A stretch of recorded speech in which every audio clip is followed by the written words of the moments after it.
Dapat bang total ban o mas mahigpit na access lang?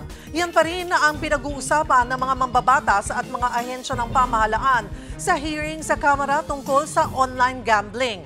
Para sa update, magbabalita live mula sa Batasang Pambansa si Mobile Journal Amy Atienza. Amy, ano ang update dyan?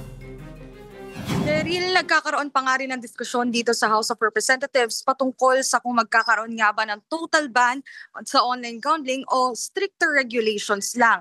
At yan na nga din na napag-usapan ng House Committee on Games and Amusement, pati na rin ang iba't ibang ahensya na dumalo rito. Sinusuportahan ng DepDev ang anumang desisyon ng Kamara dahil mayroon naman daw itong potential benefits, pero napakaliit daw ng kontribusyon nito sa gross domestic product ng Pilipinas na aabot lamang sa 0.37%.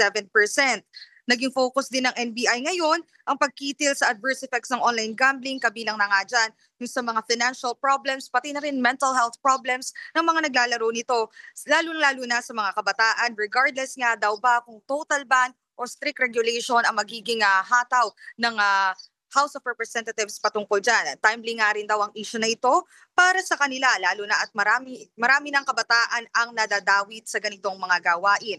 Para naman sa PAGCOR at CICC, nais nila ng strict regulations lamang at hindi na complete ban para sa online gambling. Nagpahayag din ang Bangko Sentral ng Pilipinas na i-regulate lamang ang online gambling dahil nagpapakita ito ng addiction risks, exposure to fraud, illicit financial activities at money laundering. Cheryl, so far nasa around 13,399 na daw ang illegal online gambling sites na nakita nga ng PAGCOR dito sa Pilipinas at pinaalam pa ng Kamara kung ano nga ba ang pwedeng solusyon patungkol dyan, Cheryl. Maraming salamat, Mobile Journal Amy Atienza.